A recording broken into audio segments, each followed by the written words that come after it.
کا معاملہ. بعض لوگ اس دور کے اندر بھی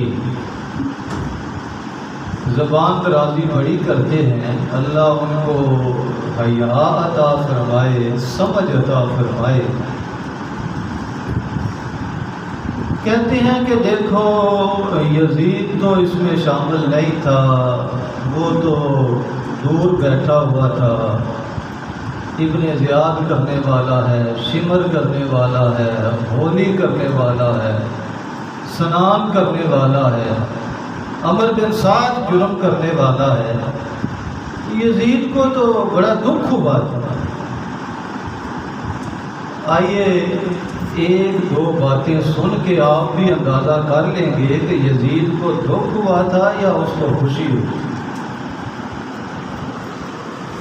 امام علی مقام کا سر جب ابن زیاد نے کٹوا کے نیزے پہ چڑھا کر کربلا سے دمشق یزید کے دربار میں بھیجا.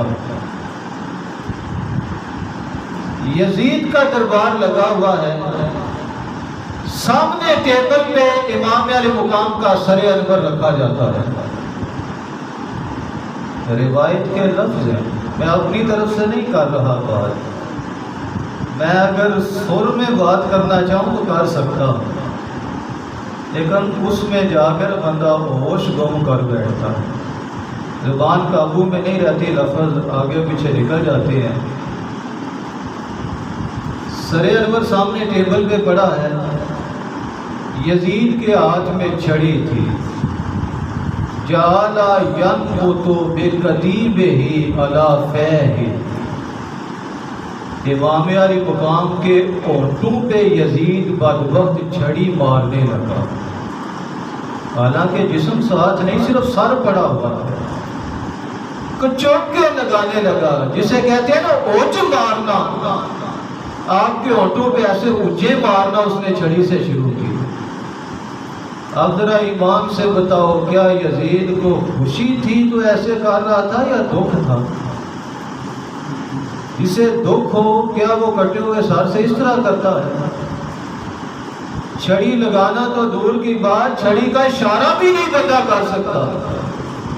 اور وہاں تو ماتم ہونا چاہیے تھا کہ یہ کتنا بڑا اندھیر ہو گیا اس کائنات کے اندر. آل رسول کا اتنا خون کیا گیا اور امام علی مقام کا سر کاٹ کے میرے سامنے رکھا گیا ہے. اس یزید نے بجائے دکھ کے چھڑی امام علی مقام کے ہونٹوں پہ مارنا شروع کر دیا. جو لوگ کہتے ہیں کہ یزید کو تو دکھ ہوا تھا، اس کا گناہ نہیں، ان کو بندہ اگر کان سے پکڑ کے پوچھے یہ بتاؤ کہ ہونٹوں پہ چھڑی یزید نے پھر کیوں ماری تھی؟ ایمان سے بتاؤ، ذرا ٹھنڈے دل دماغ سے سوچو. اگر یہاں یزید ہو، سامنے اس کے امام علی مقام کا سر ہو، وہ چھڑی لگانا چاہے تو کیا ہم لگانے دیں گے؟ ہم مر نہیں جائیں گے؟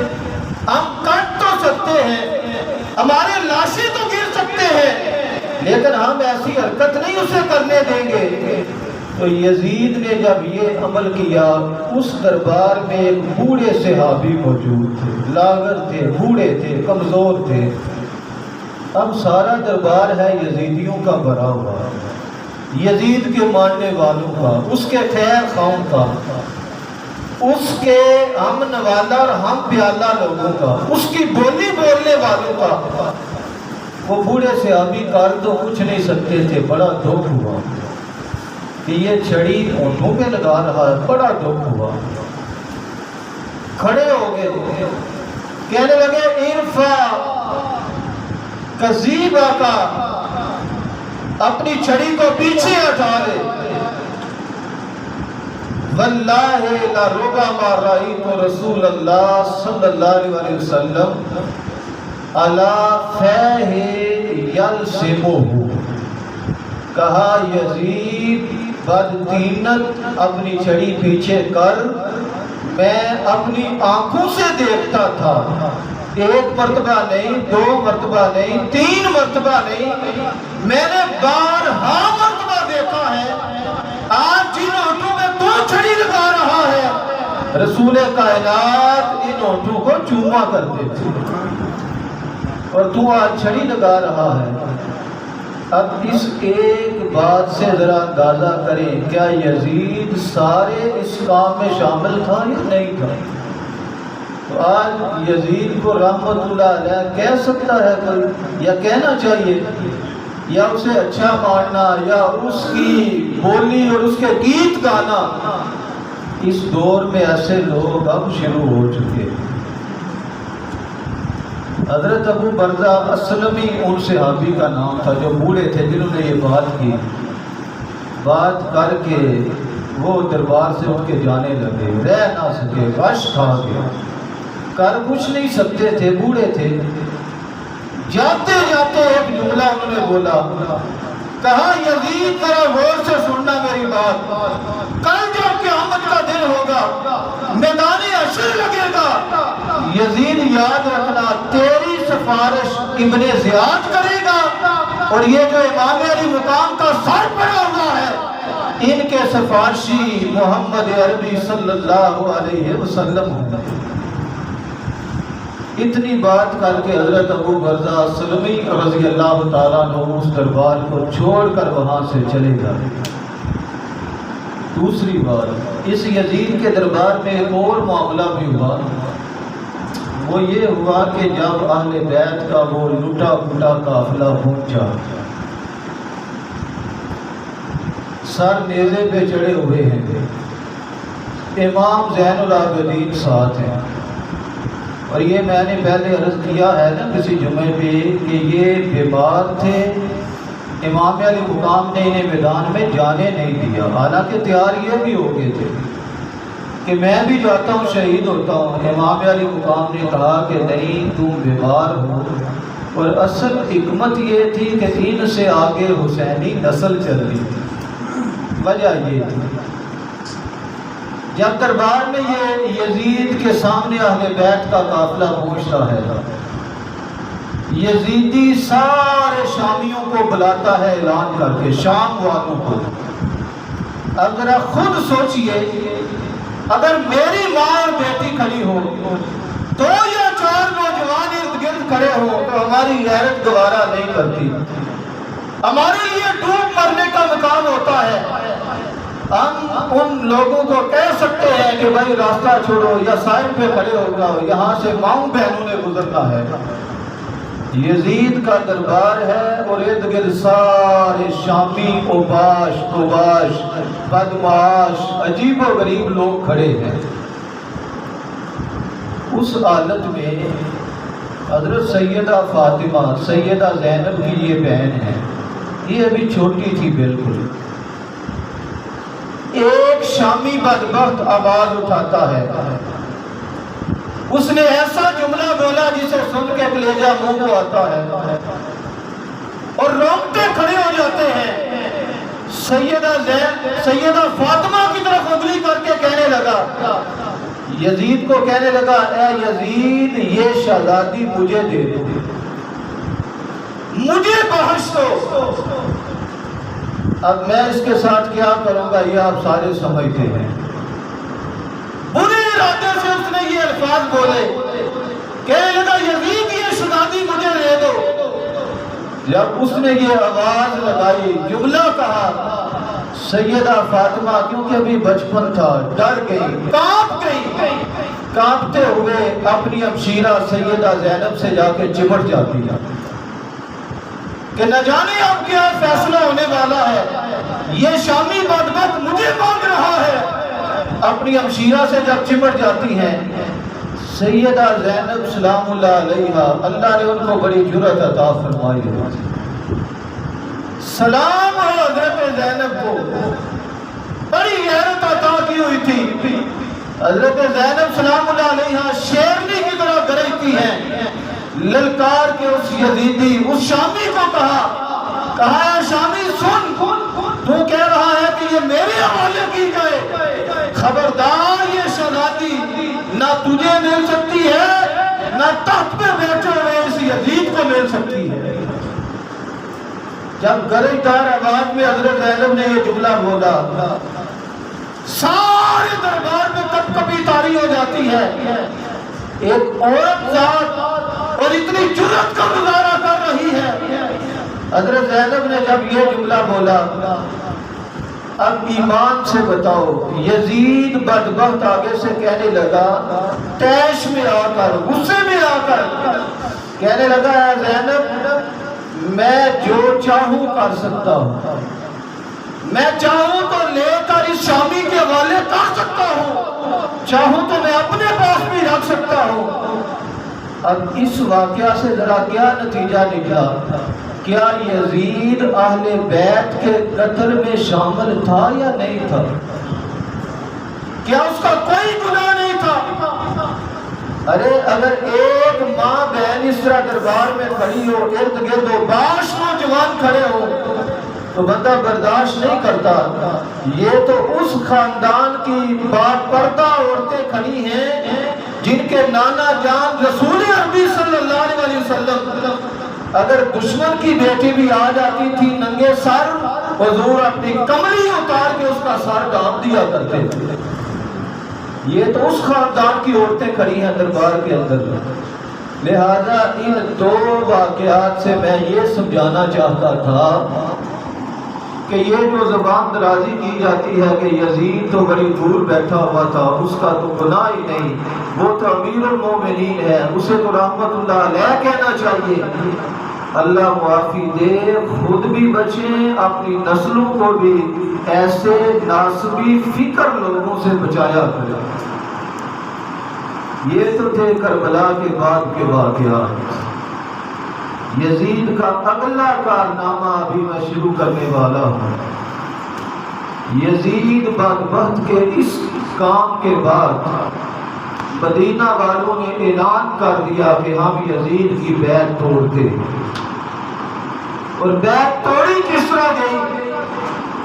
کسی نے کہا جس طرح میں یہ اپنی پگڑی اتار رہا ہوں، اس طرح میں یزید کی بیعت اتار رہا ہوں. اتار کے پگڑی اس نے دور پھینکی.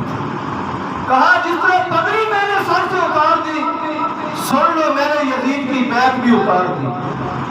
کسی نے اپنے پاؤں سے جوتا اتارا، جوتی اتار کے دور پھینکی.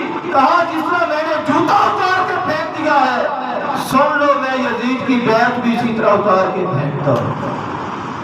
جب مدینہ والوں نے یزید کی بیعت توڑ دی، اعلان ہو گیا کہ ہم یزید سے بری ہیں، ہمارا کوئی ناطہ تعلق اس سے نہیں، اس لیے کہ اس نے خاندان اہل بیت اور حضور کے خاندان کا خون کیا. جب یہ معاملہ یزید کو پتا چلا کہ میرے خلاف تو مدینہ میں حالات ٹھیک نہیں رہے، یزید بدبخت نے اب مدینہ المنورہ پہ حملہ کروایا. اور حملہ کس طرح کروایا؟ مسلم بن عقبہ اس کو لیڈر بنایا. 12,000 یا 20,000 فوج اسے دی، اور 63 ہجری کو اس نے کہا چلے جاؤ مدینہ المنورہ پہ حملہ کرو.